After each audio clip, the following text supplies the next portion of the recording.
Welcome, welcome, welcome. Today I have a very special guest. Her name is Sherrie Lanelle. Lanell. I'll say it properly because, Lanell.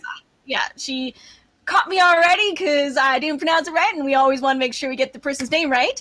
So Sherrie's on here. I am excited about her because she is in the same industry with the podcast, speaking about mental health wellness, and being an advocate for it. She's already got a lot going on with it. She's helping and mentoring others with it. And so obviously for me, I get excited anytime I have somebody in the same, arena and making efforts in the community to help others and individuals. So Sheree, thank you so much for being on the show. I really appreciate you taking time out of your day. I know you've got to be busy, busy, busy with Welcome, it. welcome, welcome. Today Oh, I thank have you a for very having special me. Thank guest. you Her so name is much for Sherrie having me. Oh my Lanelle. gosh, my Let other me. background thing That's is going okay. off. I'm so sorry. I That's totally no did one not take. expect that. Now I know what I sound like. Awesome. They're like, oh no, that's not supposed to happen. Okay. All good. But So yeah, thank you for having me on, Lori. I I'm excited to be here. well, Nervous and excited, all the same feeling. awesome. Well, thank you again. And so, Sheree, why don't you tell us a little bit about yourself and like what got you into being a mental health, mentor, and where you're coming from that, and just who you are. What makes up Sheree? What makes up Cherie? Okay, long story, very, very long story. So I'll attempt to have some brevity here. Is that for years, as a child and everything, I've known I was a little different, little, offbeat, hyper aware of things, and sometimes often, I got into a lot of trouble. My mouth got me into a lot of trouble, and so it was just hard being a kid, and then trying to make friends and keeping friends and having such a big personality and being so rapidly fast. And I remember having talks or hearing talks about um, this stuff called Ritalin, and I never knew what Ritalin was until I got older and discovered that Ritalin and lithium was something that they gave kids who were super hyper, right? So, but my mom, she wasn't having it. She wasn't, going to, she didn't, she doesn't believe in that stuff, like putting kids on medication and things like that. But I just remember really vaguely having a conversation, hearing a conversation between my mom and some guidance counselors and things. So I had that, that backstory that there's something not right with me. Mm-hmm. So that was, I was probably in the second grade that idea was implanted in my head that there's something not right with me. And then as I got older and puberty and dealing with teenage problems and things like that, it started to manifest itself. All my hyperactivity started to manifest itself in like a rage and getting into a lot more trouble. So fast forward, just giving you some context of my growing up situation of just being a mess. So fast forward, I have a kid. We break up, me and his father, and then I meet my husband some 8 years later, and then I go through. We get married, and I have a baby, and then I go through the postpartum depression, Yes. and then it it lasted for a long time. Like I remember having something like that with my older son, that 10 years prior, but never so severe as I did with my middle kid. Then I had my daughter 3 years later, and then it was just horrible. It became horrible. Um, I went and I started to get some help, and I met with different therapists, and they said, "Oh, you have the postpartum depression." And after talking, some other stuff would come up, and it turned out that what I had wasn't just the postpartum depression; it was bipolar disorder. So it took a minute to accept that. Like, oh, wait a minute, I came here because I have mommy blues. Hear you ya. know, I'm talking to you about my mommy blues and how I'm feeling and everything, and then they gave me all these evaluations, and I ignored it. I dealt, I said whatever, and went to another therapist. Same thing. No, the next therapist I went to said it was clinical depression. Okay, I like that one a little better because it's along the lines of It's more accepted. yeah, it's more accepted, and it just seemed to lined up better with coming from having postpartum depression, because depression, that. And but then I saw another therapist because I was in trouble. I was like in the distress. Started having some unhelpful thoughts that included just unhelpful thoughts. I'll leave it at that. And I went to another therapist, and that B word came up again. You're bipolar. You're bipolar. You need medicine. Okay, no. So, and she was telling me, like, what is the big deal? Why are you like resisting this idea that you have bipolar? I said, because bipolar is not something that you tell me, especially, you know, in my family and growing up, there's mental health struggles, Yeah. but it's not talked about in a way where it's supportive. Like it was talked about in a way that, you know, it was like a burden on them dealing with other family members who had all these issues. So I didn't want that. I didn't want to be having bipolar because, it's going to make it that much more harder for me to be a part of my family. And I'm not talking about the family that my husband and my children. I mean, like my extended family, like my mother, father, sisters, aunts, and uncles. So that bothered me. Like, damn, it's the stigma. It's, people with mental illnesses, they have problems. They're crazy. That's the word. They're crazy. Yeah. And and I've even used some of those terms to describe people with mental illnesses because I didn't understand it. And even in my own family, there's one particular family member who does have bipolar disorder, and I did see some of the things that they went through that I resonated with. And it started to bother me then, like, oh, she's not crazy. She's not crazy at all. She's just being herself, and this is just how it manifests for her. Mhm. Um, but everyone else around us is just like, no, she's crazy. She can't, she has to be watched because she has to be watched. She can't just go out on her own because she's on medicine and she's gonna do this and she's gonna do that. I'm like, settle down. She's not. She's just, what is all of this? It just frustrated me. Yeah. And so I had that backstory going on. So every time the therapist would say that I needed this medication and then I needed this, I needed to accept that I have bipolar disorder. Um, and then on top of that, I have generalized anxiety disorder. And then on top of that, I have some underlying PTSD. Basically was saying, Sherrie, you need all the medicine.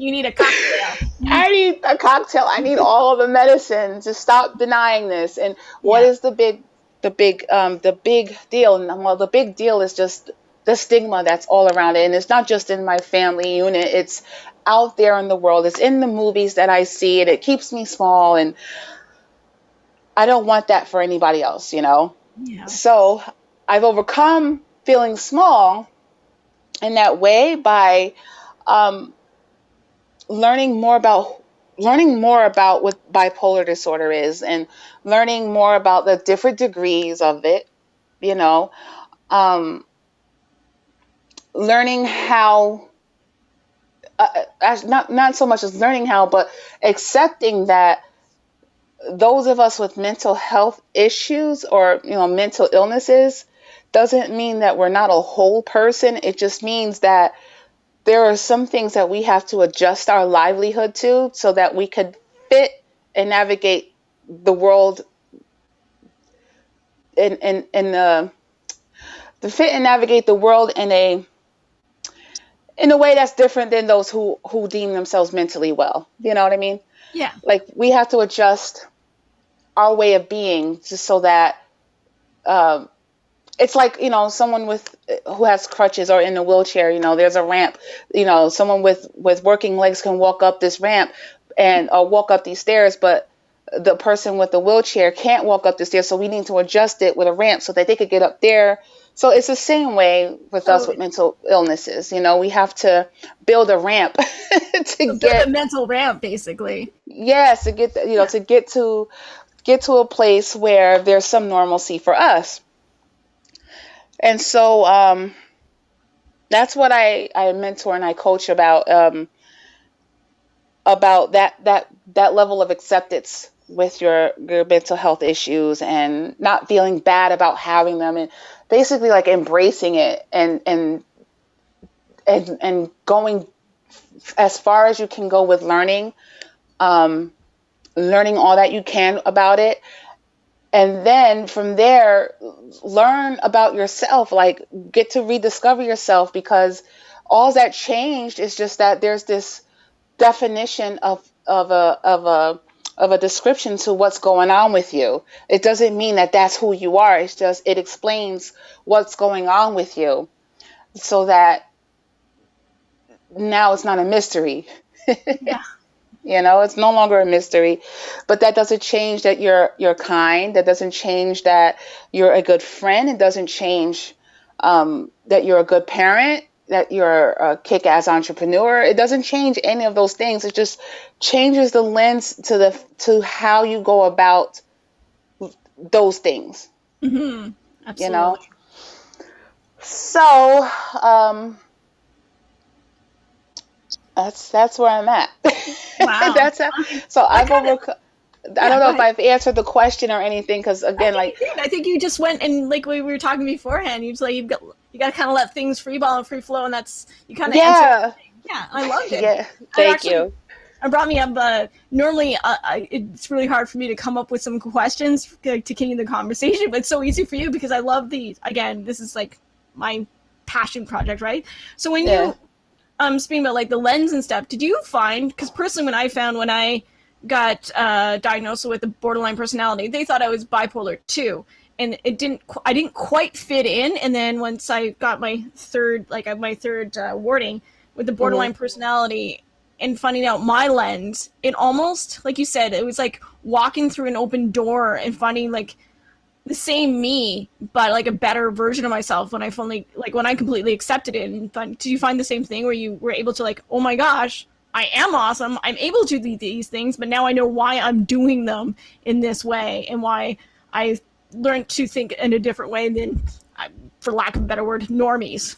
Yes. Yep. Yep.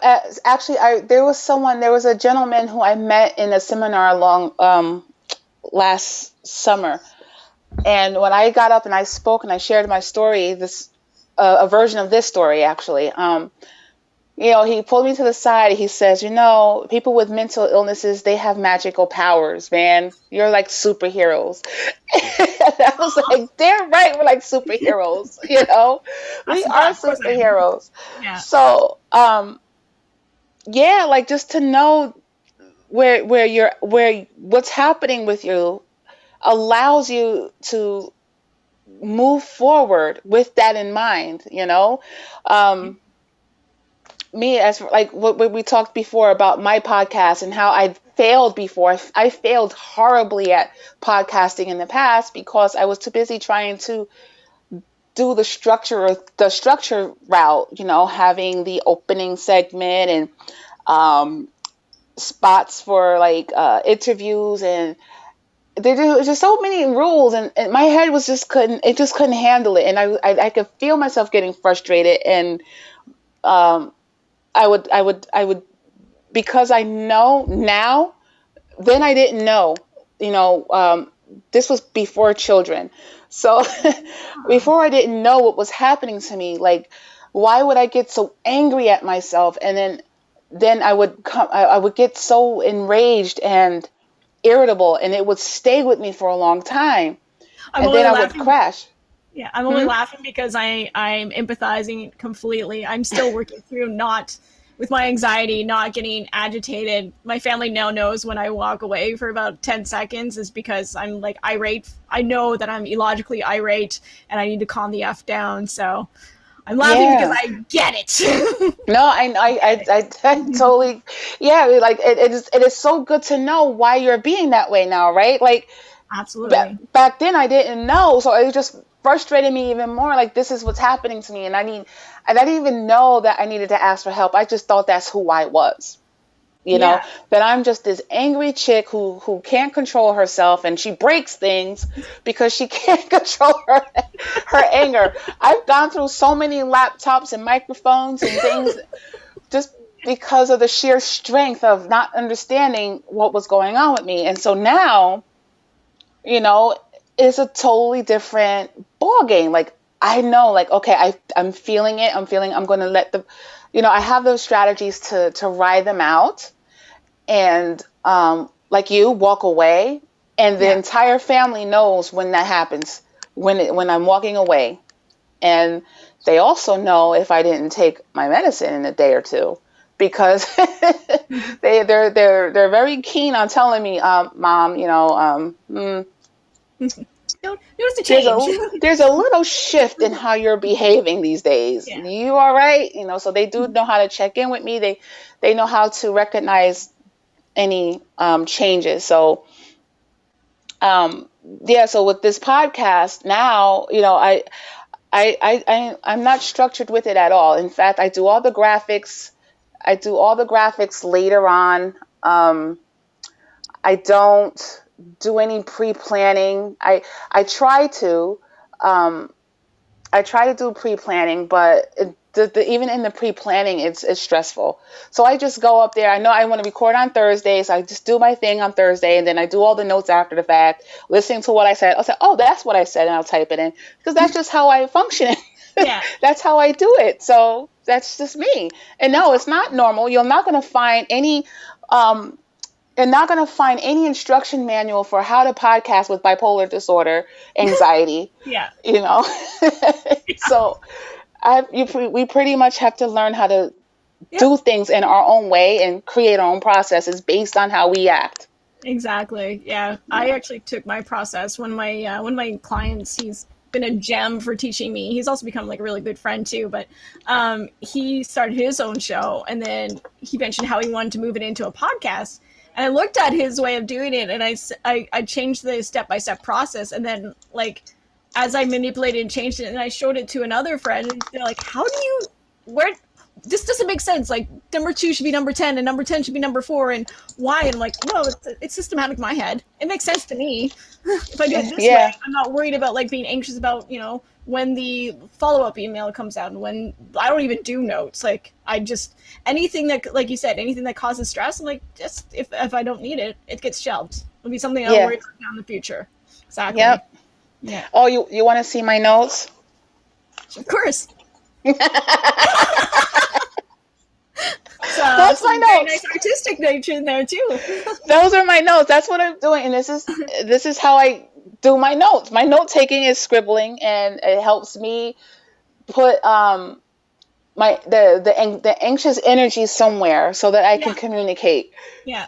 You know. That's my daughter has ADHD, and we have baby Yoda. So when her and I have one of our serious conversations, she's holding it and squishing it, so she'll be able to focus in on what we're talking about. So Mhm. definitely Yeah. valuable on that one. Yeah. Yeah, and it's just that very act of that, that we have to do these things, just to participate full on. Hmm. This is the thing that some people are like really weirded out about. Like they're afraid of what that will look like to somebody else. Yeah. Me, I, it took a long time to get there, and I had to go through what I went through Yeah. to be able to be full on expressive in this way where I can have a conversation with somebody, and I'll have my notepad and I'm just scribbling and doodling. It doesn't have to make sense to you. I mean, if it's a distraction to you, then that's, to me, that's something that you need to look at. Not for me, it's not my job to keep you focused. You Exactly. know. Yeah. No, I So totally agree with you. Yeah. yeah. That's really neat. So what if I'm doing is distracting you, then maybe look deep about why Mhm. you're so easily distracted that you can't hear what I'm saying because my mouth is moving and my hands are moving. But what you need the information from is from my mouth, not from my hands. So, I don't That's know. weird. I don't know. I there's a lot of that in our family too because like I said there's my daughter who has ADHD, my partner has ADD, and then my ex-partner has ADHD himself. And so Hmm. there's always, and it's funny how like if you ever noticed too like where one person has one mental illness, it can contract with another mental illness because their ADHD definitely contracts with my anxiety, which is a whole other spectrum that we've had to work on hard, like hard since, especially since COVID, where I normally had our home completely to myself for 6 hours a day.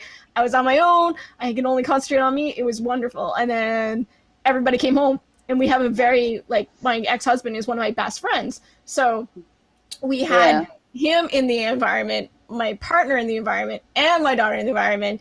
And even if I had the door locked with a big sign saying, please do not disturb, the ADD would affect and come in, and my anxiety would just trigger because I wanted to get my work done. So Hmm. have you ever noticed a kind of a contrast like that where you've had to manipulate the situation? Yeah.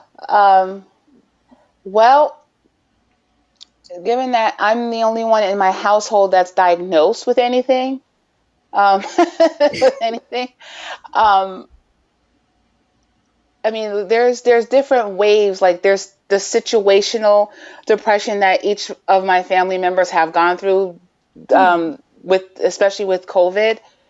Um, so I would say that it's like contrasting. If anything, it's like a mirror, Oh. and if it's like a mirror, like my kids, they get restless and they can't see their friends, so they have this energy, they don't know where to put it, and so Mm-hmm. they'll misplace that energy and they'll start to go at it with each other. Like they'll play Fair. fight, that it becomes a real fight, and then Yeah. it becomes anger. And I know a lot about anger, so um, I do attempt to simmer things down, but sometimes it does trigger me, Yeah. and I have to leave. I have to leave before um, I don't I know that I have to leave. I have to walk away, and I tell them basically figure it out. Do what you got to do, but this is not healthy for me, and I can't stay here if you're going to continue being this way. And they say, "Did you just threaten to leave?" No, I didn't, like, not like leave you, like leave my family, but I'm going to have to leave. I'm going to have to find somewhere to go so that I don't totally lose my mind, Mm-hmm. and I think with that, they try. They do try. I give it to them. Yeah. They do try. But I'm ready for this pandemic to be over. Yeah. I've been ready. I think I've been stretched as far as I can get stretched. I mean, I know I Mm-hmm. can go. I can get stretched even more because that's just the universe. But I give up. I'm crying, Uncle. I give up. Yeah. Stop. Stop pulling my arm. Okay, I'm done. I miss human touch so hard. I'm like, I've been fortunate because my ex husband's here and my partner's here and my daughter's here. So there's three bodies that I can like attack and hug. But I'm Yeah. such a like, with my closest people, I like the personal connection. That's one of my love languages. And so Hmm. not being able to like seeing people virtually, I'm like, I just can't. It's not the same at all. I've Yeah. yeah. I like my alone time. Like this is, I read an article, I think it was on the Mighty, that said that if you said to people who are normally mentally well, that if you're struggling with isolation and you're struggling with depression, talk with someone with a mental illness. You know?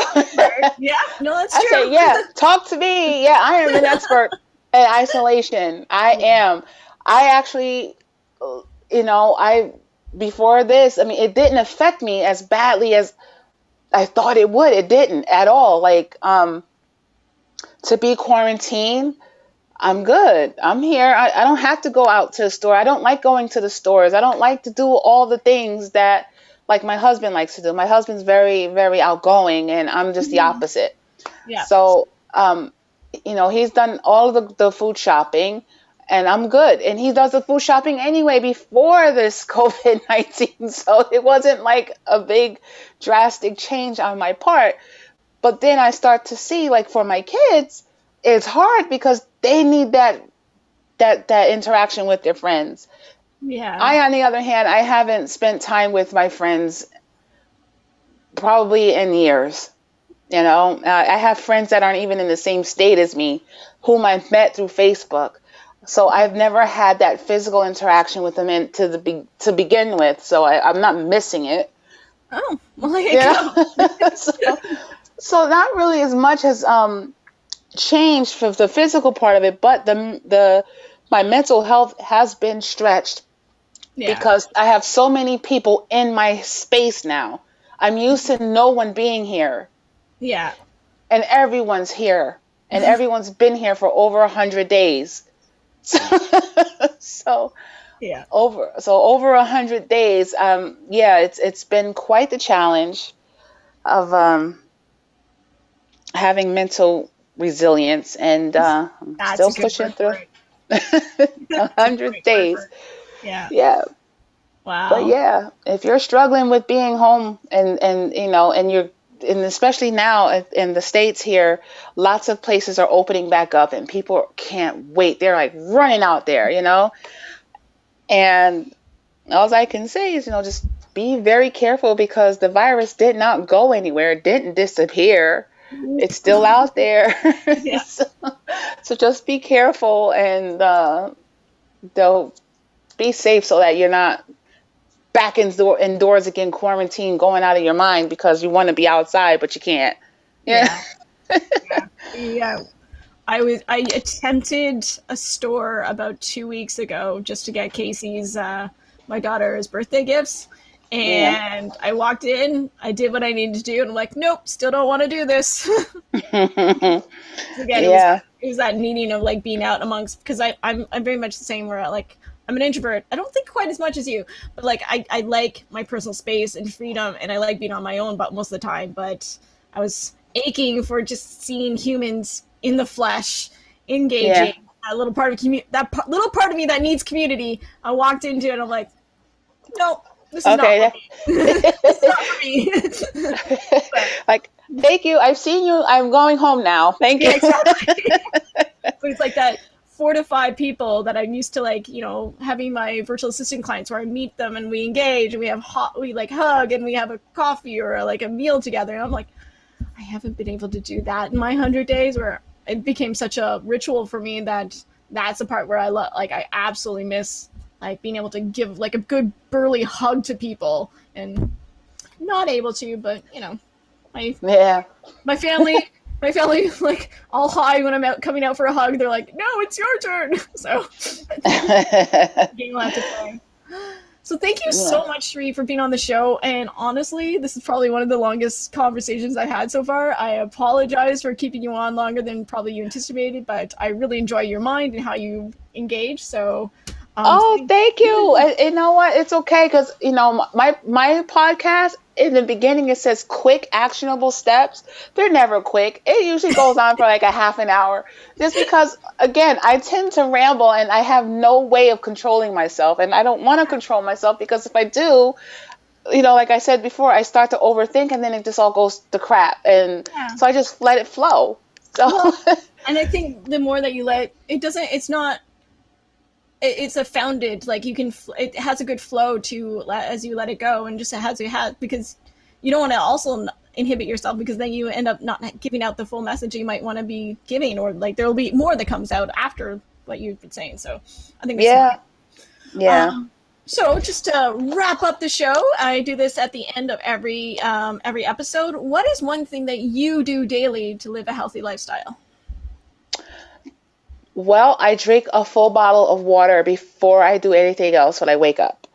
That's an awesome idea. Yep, I drink. I get my whole body ready for the day. I drink the water, and this is because my husband has made this almost like a rule. He says, make sure you drink your water before you do anything. So it's like, okay. And so it's become a habit. I drink my water first thing in the morning.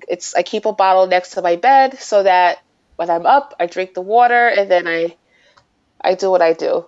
I mean, it That's awesome. seems to be working, Yeah. gets my mind going and I can eat. I can, I don't know, I just get everything moving. Yeah, well, I mean, our bodies are what, like 75 to 80% water, so it's probably like giving your body with the fuel that it needs to get going, and your brain's like, oh yeah, I need to think Yeah. here now. Yeah. Yes, thank you. I've been dry all night. Thank Yeah, you. exactly. Brain pasty mouth. I don't know if that's a thing, but it sounds like it. All Yeah. right, Sherrie. Well, thank you so much. Have a wonderful day. Everybody who's watching, thank you for joining us, and hopefully we'll see you next week. All right. Cheers to everybody. Bye. Bye. Thank you.